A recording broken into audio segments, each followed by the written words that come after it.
নমস্কার বন্ধুরা, ইতিহাসের ইতিকথার নতুন পর্বে আপনাদের সকলকে স্বাগত।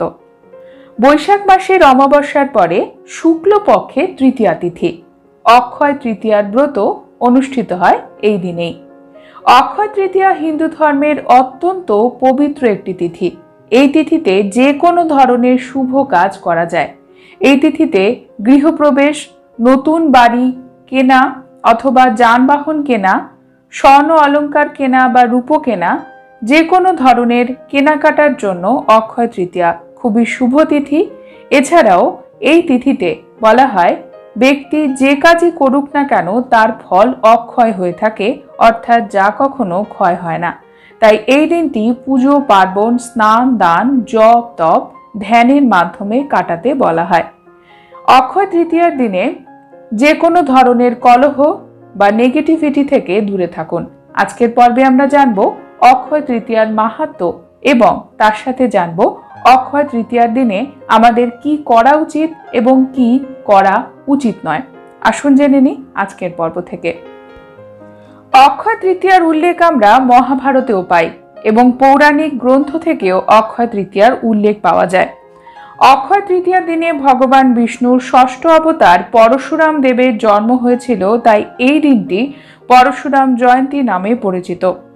রাজা ভাগীরথ অক্ষয় তৃতীয়ার দিনে দেবী গঙ্গাকে মর্তে অর্থাৎ এই পৃথিবীতে এনেছিলেন, তাই দিনটি অত্যন্ত পবিত্র হিন্দু ধর্মে। অন্যদিকে এই দিনেই গণপতি গণেশ বেদব্যাসের মুখনিসৃত বাণী শুনে মহাভারত রচনা শুরু করেছিলেন। মা অন্নপূর্ণার আবির্ভাব ঘটেছিল অক্ষয় তৃতীয়াতে। সত্য যুগ শেষ হয়ে ত্রেতা যুগের সূচনা হয়েছিল এই দিনেই। কুবেরের তপস্যাতে তুষ্ট হয়ে মহাদেব শিব কুবেরকে অতুল ঐশ্বর্য প্রদান করেছিলেন। কুবের এই দিন লক্ষ্মী লাভ করেছিলেন বলে অক্ষয় তৃতীয়াতে বহু ভক্তরা বৈভব লক্ষ্মীর পুজো করেন। অনেকে বাড়িতে শ্রীযন্ত্র এবং কুবের যন্ত্র প্রতিষ্ঠা করেন পুজোর পরে। অক্ষয় তৃতীয়ার দিনে ভক্তরাজ সুদামা ভগবান শ্রীকৃষ্ণের সাথে দ্বারকায় দেখা করেন এবং তার থেকে সামান্য চাল ভাজা নিয়েছিলেন শ্রীকৃষ্ণ। সুদামার সকল দুঃখ মোচন করেছিলেন তিনি। দুঃশাসন দ্রৌপদীর বস্ত্র হরণ করতে গিয়েছিল এই দিনেই এবং ভগবান শ্রীকৃষ্ণ দ্রৌপদীর সম্মান রক্ষা করেছিলেন। এই দিনে পুরী ধামে জগন্নাথ দেবের রথযাত্রা উপলক্ষে রথ নির্মাণ শুরু হয়।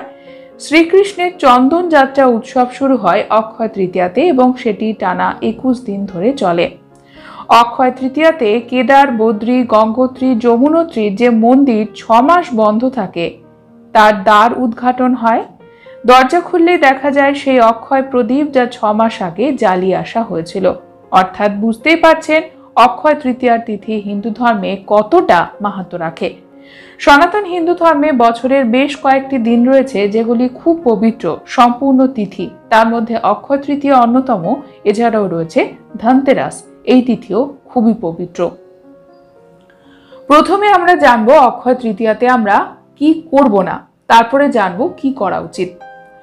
অক্ষয় তৃতীয়ার দিনে আপনি দান করুন, কিন্তু কাউকে ধার দেবেন না। টাকা পয়সা বা ঘর থেকে চাল, ডাল, তেল, নুন, রান্নাঘরের কোনো সামগ্রী, টাকা পয়সা আপনার ঘর থেকে কোনো ব্যক্তিকে আপনি ধার দেবেন না। আপনার নিকট আত্মীয় বা পরিচিত হলেও অক্ষয় তৃতীয়ার দিনে এই কাজ করবেন না। আপনি সারা জীবন ধারে থাকবেন, এমনটাই বলা হয়।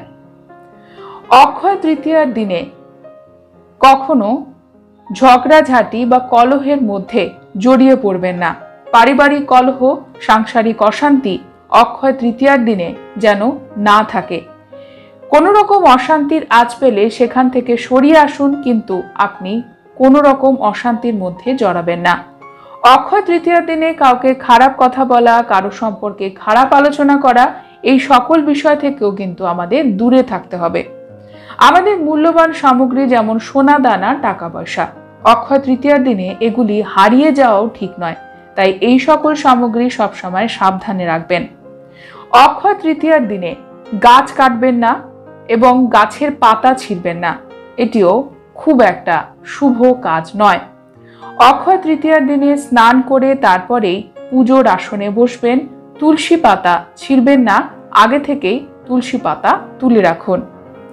অক্ষয় তৃতীয়ার দিনে আরো একটি কাজ করবেন না, সেটি হলো পেঁয়াজ, রসুন, মাছ, মাংস, ডিম অর্থাৎ আমিষ জাতীয় খাবার এই দিনে ভোজন করবেন না। সম্পূর্ণ সাত্ত্বিক খাবার ভোজন করুন। কি করব আমরা অক্ষয় তৃতীয়ার দিনে? অক্ষয় তৃতীয়ার দিনে যদি আপনার বাড়িতে লক্ষ্মী নারায়ণের পুজো হয় বা লক্ষ্মী এবং গণেশজির পুজো হয়, তাহলে পুজো করুন। পুজোর সঙ্গে নিজেকে সম্পূর্ণভাবে জড়িয়ে ফেলুন। পুজো আমাদের মনে শান্তি আনে এবং সংসারে সমৃদ্ধি আনে। এই দিনে ধ্যান করতে পারেন, দান করতে পারেন। অক্ষয় তৃতীয়ার দিনে পবিত্র নদীতে স্নান করতে পারেন। এছাড়া অক্ষয় তৃতীয়াতে কোনো সধবাকে আপনি লাল রঙের কাপড়, আলতা, সিঁদুর এটিও দিতে পারেন উপহার হিসেবে। মা লক্ষ্মীকে আলতা সিঁদুর অবশ্যই দেবেন। অক্ষয় তৃতীয়ার দিনে আপনার পুজোর প্রসাদ সকলের মধ্যে বিতরণ করবেন, তারপরে নিজে সেটি গ্রহণ করবেন। যে কোনো ধরনের শুভ অনুষ্ঠানের জন্য কেনাকাটা করতে চাইলে অক্ষয় তৃতীয়া একটি সুন্দর দিন। এই দিনে আপনি কেনাকাটা করতেই পারেন। এই দিনে কেনার মধ্যে বাড়ির আসবাবপত্র কেনা যায়। এছাড়া অক্ষয় তৃতীয়ার দিনে অনেকে গৃহপ্রবেশ করেন, জমি কেনেন, ফ্ল্যাট কেনেন, এরকম কেনাকাটা করা যায়। গাড়িও কেনেন অনেকে অক্ষয় তৃতীয়াতে।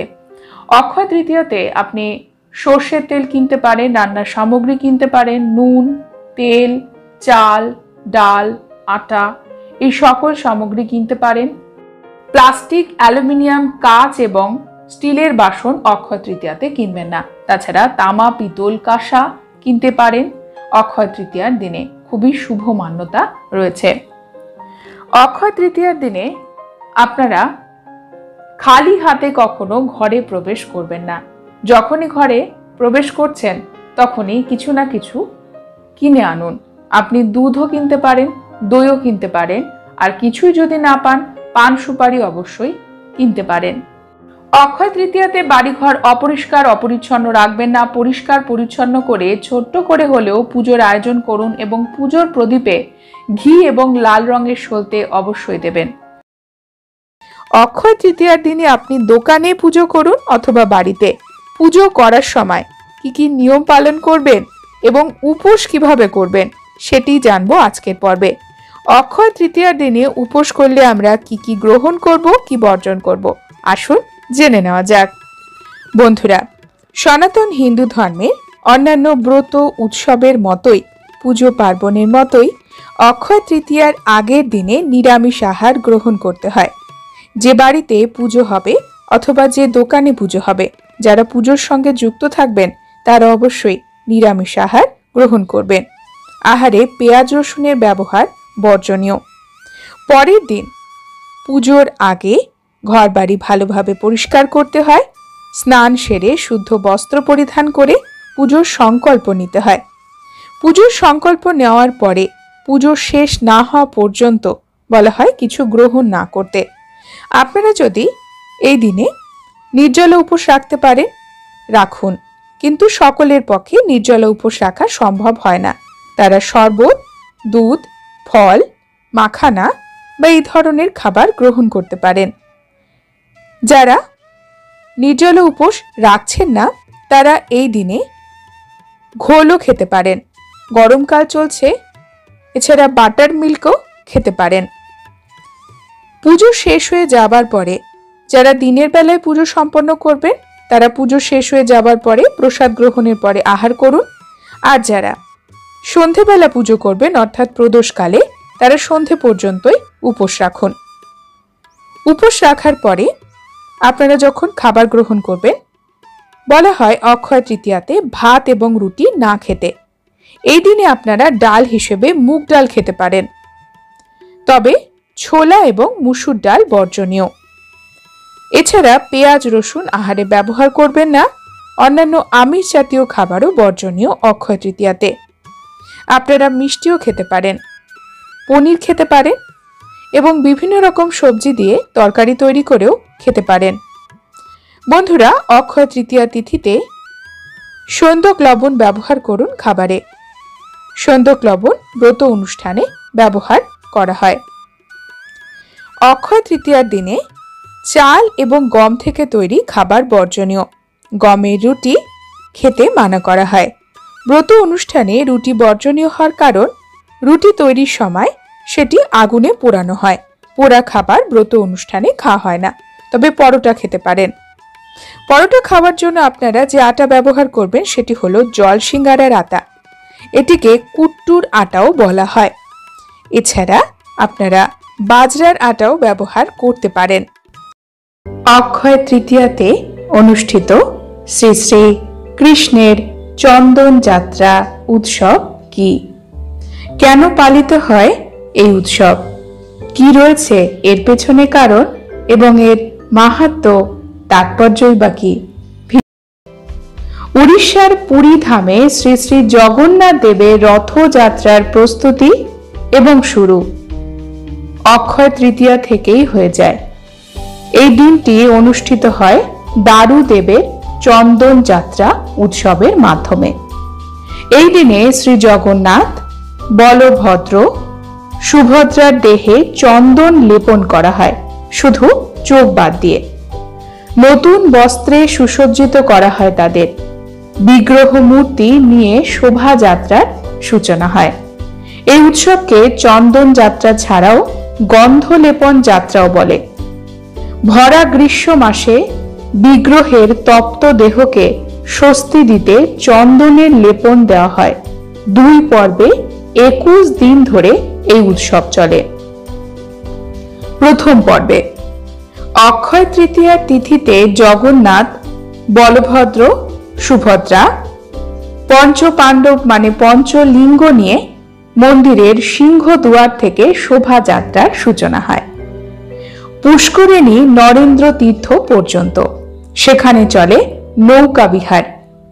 এই পর্বকে বলা হয় বাহার চন্দন।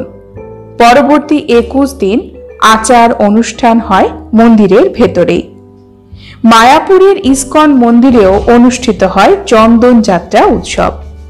অক্ষয় তৃতীয়ার দিন শুরু হয়ে শেষ হয় বৈশাখী পূর্ণিমার দিন। উৎসবের 1 সপ্তাহ আগে থেকেই ভক্তরা চন্দন তৈরিতে মেতে ওঠেন। ভগবান শ্রী শ্রী জগন্নাথ দেব এই দিনেই রাজা ইন্দ্রদম্নুকে চন্দন যাত্রা মহোৎসব পালন করার জন্য সরাসরি নির্দেশ দিয়েছিলেন। ভগবানের অঙ্গ লেপন এক ধরনের ভক্তিমূলক কর্ম এবং চন্দন হল সর্বশ্রেষ্ঠ প্রলেপন। যেহেতু ভারতে বৈশাখ মাস অত্যন্ত উষ্ণ থাকে, গরম থাকে, তাই চন্দনের শীতল গুণ ভগবানকে আনন্দ প্রদান করে। জগন্নাথ দেবের 2 চোখ ছাড়া সর্বাঙ্গে এই লেপন করা হয় এবং উৎসব মূর্তি বিগ্রহগণকে নিয়ে শোভাযাত্রার অনুষ্ঠান মহা ধুমধামে পালিত হয়। অক্ষয় তৃতীয়াতে ইস্কনের মন্দিরগুলোতেও এবং বৃন্দাবনের সমস্ত বড় গোস্বামী মন্দিরেও বিগ্রহকে চন্দন লেপন করা হয়ে থাকে। বন্ধুরা, আজকের পর্ব এই পর্যন্তই। পরবর্তী পর্বে নতুন একটি বিষয় নিয়ে আপনাদের সঙ্গে কথা হবে। ততক্ষণ সকলে সুস্থ থাকুন, ভালো থাকুন। আর পুরো ভিডিওটি দেখার জন্য আপনাদের অসংখ্য অসংখ্য ধন্যবাদ।